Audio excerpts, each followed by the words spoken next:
Whoa, that blew me away.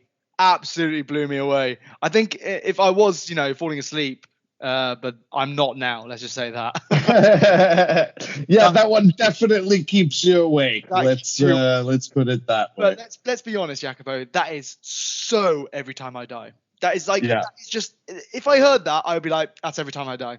Straight away. It's their sound. It's just the way they've sounded for the past 15 years. It's their thing. They do it very well. Might not be your cup of tea. I guess it's not that many people's cup of tea, but I think it's very well done. By the way, I was just, researching a little bit, and they're actually playing a few gigs with Parkway Drives in Australia. Really? Yeah. That'll be a good one. That'll be a really good gig to go to, wouldn't it? So that's something I'd love to go to. So I'm not sure we'll make it in time, but they'll be in Brisbane on the 1st of July. Should we go out there? Yeah? Yeah. All right. Yeah. Let's do it. Let's go. Australia. All Book right. it. All right. Hopefully with all the money that this podcast. Hatebreed, Every Time I Die, and Parkway Drive. Hatebreed. Oh my God, that's a band. Hatebreed are playing. That is a name I haven't heard for a while. Jesus Christ. I enjoyed that. Quite the line. Wait.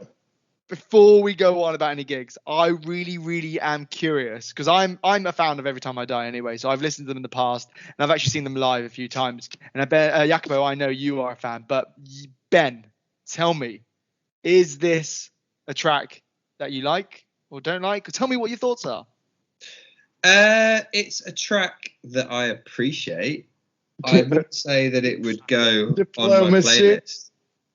But that's not a bad thing. It's just, for me, I think if you look at where our kind of music taste comes from, I just come from I grew up listening to, on the touring circuit, of your Ed Shikaris, your Bring Me the Horizons and stuff like that. And I think that Every Time I Die, I kind of they kind of do remind me of early Bring Me the Horizon in a little way, but not too crazy. But I mean, I enjoyed it.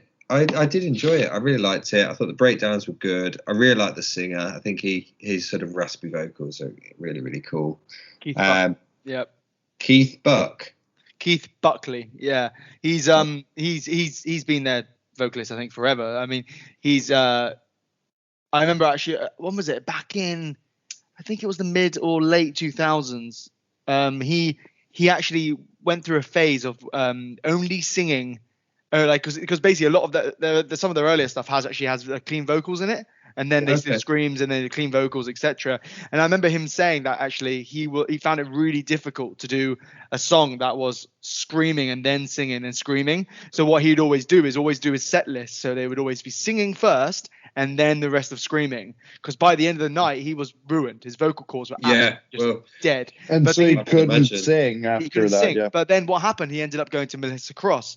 And Melissa Cross was this, if you look her up on YouTube or on Wikipedia, she's been helping lots of screamers or people in metal music or rock music with their vocals and actually doing it in the right way without hurting themselves. Okay, so there's technique to it, right? Yeah, but that's why Ollie, from Bring Me the Horizon, another band that we're mentioning a lot.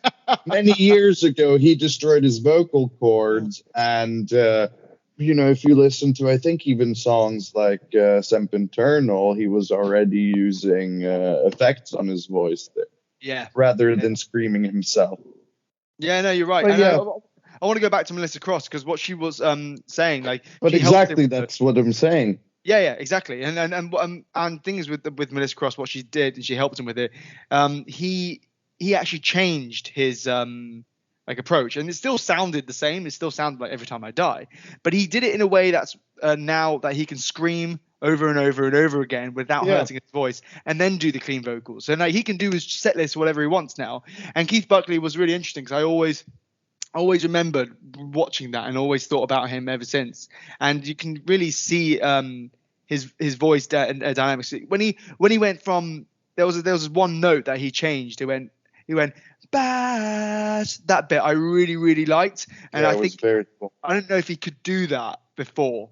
No. There's all these vocal lessons. Well, also controlling your screams in that way is not something that everyone can do. No. Many No. people just sort of go, like, I don't know. I'm trying to think of someone, but maybe early La Dispute, he sounded kind of raspy, kind of shouty, but there wasn't that much, I guess, attention to notes. Yeah. It's very poetic, great music, nothing to criticize, a different way of singing, but, not a controlled technical scream like this is.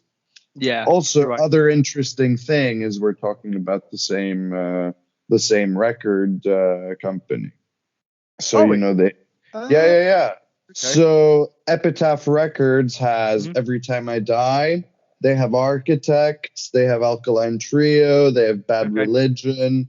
They have Falling in Reverse. They have Defeater, which is another one of those bands. La Dispute themselves, the Menzingers, which I know you love. Big fan. The band that I would call Touche Amore, Touche Amore, that we were saying before. Piano's Become the Teeth, another great band. So basically the ones from The Wave, which I guess, kind of emanate a little bit from Every Time I Die, because when I think about Touche Amore, when I think about these bands, they take a lot from Every Time I Die as well. Yeah, you're right. I mean, it's hardcore punk, isn't it? Like, in that sense, it's I don't like putting like bands in a box in that sense, because these guys sometimes they jump between metalcore, mathcore, etc.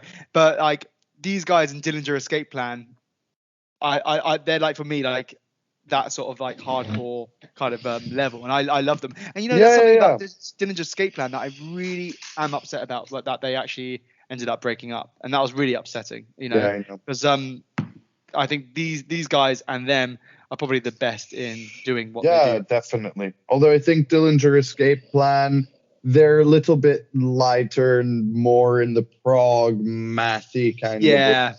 More melodic. Exactly. And then on the other side of the spectrum, you have these crazy bands like, I Wrestled a Bear once, or Protest the Hero.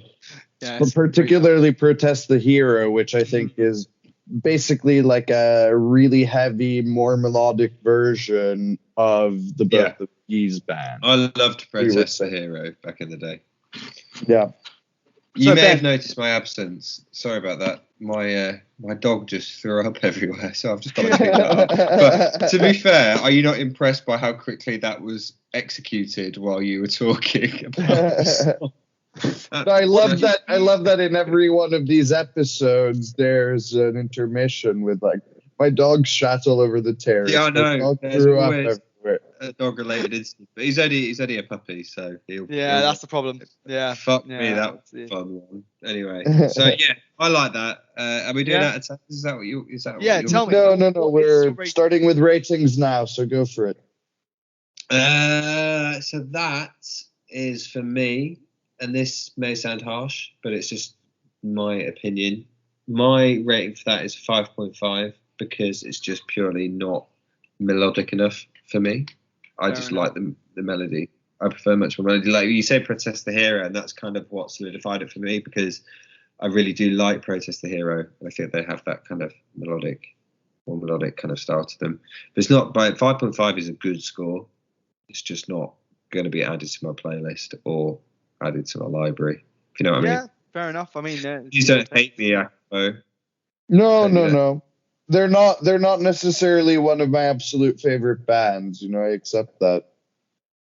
Yeah. But I mean, I really do enjoy it. I think in any case, you should be allowed to give it whatever rating you want to give it. I think, recognizing the quality in any case, I think is important. There was I think you did. And I think if I saw them live, that score would rocket up. I think I have to have that relationship to them, that I've seen them live and I've heard the atmosphere that comes with it. Because that's what I always struggle to connect with that kind of music, is when I see them live, it changes the game. Because live is a totally different ball game, right? Yeah, I know what you mean. Yeah, I think there's nothing like a metalcore concert out there. You know, it's a very special experience, I think. Mhm. And Every Time I Die is particularly brutal. Yeah, Yeah, as I think as a genre of music, you know, and so yeah, and I think it would be fucking sick. Can I just add that? I think seeing them live would completely change the game because it adds an extra element to it. And yeah, I think it's a harsh score, but one that I think could easily change. fair enough. It's a Fair first enough. instinct kind of score. I'm going to jump in here because I'm actually going to rate it a little bit higher than that. I would say I'm going to rate it 7.25. I like Every Time I Die. I mean, I've listened to quite a few of their albums and I do like them. The only thing is, like, I didn't really like their last few albums very much, but this I feel like is going back to their old Every Time I Die, and I do like that. And you know what? That's why I'm going to give it the 7.25 as well in that sense, because I think it's cool. I think it's really cool, and I listen to it again. If I put it on my playlist, and I'd definitely mosh out to it into my living room. And it's also nice to hear another song from Every Time I Die, because they haven't released one for almost nearly 5 years, I think. yeah, it's been a while. That's cool. No, I mean, I listened to a few of their albums in the past. You know, I really enjoyed the Big Dirty and New Junk Aesthetic. So you see 2007, 2009, around that time where I was really getting into the heavier stuff. I think it's a quality song again. I'm going to sit between Mike and Ben on this one. Not necessarily for any of the same reasons. I think it's a good song. I think it's a great metalcore song. It's a great Every Time I Die song. Again, I haven't really seen an evolution since the Big Dirty, and so I'm going to say a 6.5. I guess they're playing it safe. They're doing what they know best, and that's fair. I understand Ben's reasoning as well. I think a lot of these bands, it's very true. You need to see them live because the atmosphere that you get from these gigs, like I was saying earlier, is something you don't get for anything else. Yeah, 100%. Yeah, I mean, I totally agree. Something like this, something so brutal, is different. I mean, I can I think I appreciate you sort of getting where I'm coming from, because for me it's like I grew up on like a purely kind of pop punk emo background, but have been to Download Festival, for example, multiple times, and that is what has gotten me into that kind of the music, is seeing them live and having that atmosphere and having that connection. So I think 5.5 is low, but that's probably would massively change once you took me to a gig. Which, you know, thanks Jacopo for buying me a ticket to their next gig, because I appreciate that, mate. Because you know, like, get mine as well while you're at it. Yeah. Yeah, that's it. Hey, I just got the Slam Dunk one today. Like, yeah. Slam Dunk. Yeah. Sadly, these guys aren't playing at Slam Dunk, but Trash Boat are, and that is very cool. Yeah, and of course. We'll be big enough then that we'll be interviewing all the artists at the festival and doing all of that kind of stuff. So make it happen. Yeah. No, but I really did like that. The only reason I've rated it low is because I want to keep it, keep it honest and keep it a discussion going and stuff like that, which I think is important, right? Yeah, fair enough. Me being the pushover that I am, would rate everything a 10 just so I'm still friends with you guys. No, you know what? I respect you for actually rating it for a 5.5. I mean, it doesn't mean you hate it. I mean, you respect it for what it is, but it's not something that you'd actively listen to and not add to it. No, and I think 5 should be considered an average rating. It seems like everything under... You know, I felt like I couldn't give lower scores because it's almost like you're dissing the song, but it shouldn't be that way. It's not. And I think it's like what you said, Jacopo, last week about the Angry Joe ratings, which obviously a gaming YouTuber who reviews video games, but his rating is 5 is how it should be, and anything above a 5 is good, and then getting up to a 10 when it's amazing. And I think 5 is as good as it should be, right? Yeah. 5 is a good score. Anything above that, and maybe we still are being a bit too kind of, nice with it, but I think 5 is a good score, and the 10 is. I don't think I can name a single song that I'd give a 10. Can you? Really? Yeah, very few. If apart from the Bravados, everything there is spot on. Yeah. But apart from they're an incredible band. I know that and Britney. Yeah, Britney. No, the Bravados covering. The Bravados version of Toxic is going to be absolutely banging. Yeah. Do I have to dress up as Britney Spears? Mike will be dressing up as Britney Spears. Yes. Don't tempt me. You know I will. I'd love to. Please do. Actually, please do.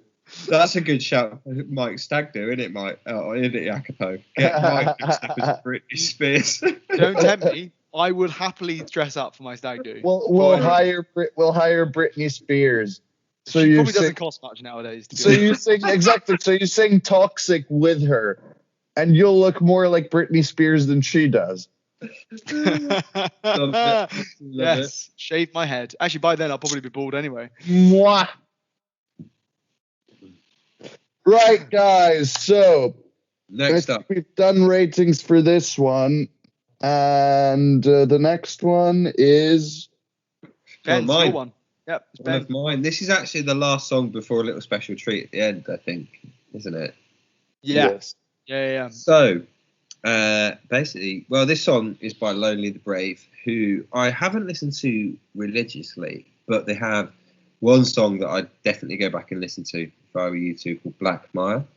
Really, really cool. This talk about not the song I'm about to play, but this song has a really sick intro, amazing guitars throughout, and then the vocals match it amazingly. And I did think this song, which is one of their new ones released this year, really sort of harks back to that kind of sound. It's just really, really well put together. They're from Cambridge in the UK. I think they've been together since about 2008. But one of those bands which are weirdly, those bands that are bigger in the US than they are in the UK, but are from the UK. It's one of those sort of weird kind of like things, and I might be completely wrong with that, but that is the vibe I get from these guys. But yeah, this is Open Door by Lonely the Brave.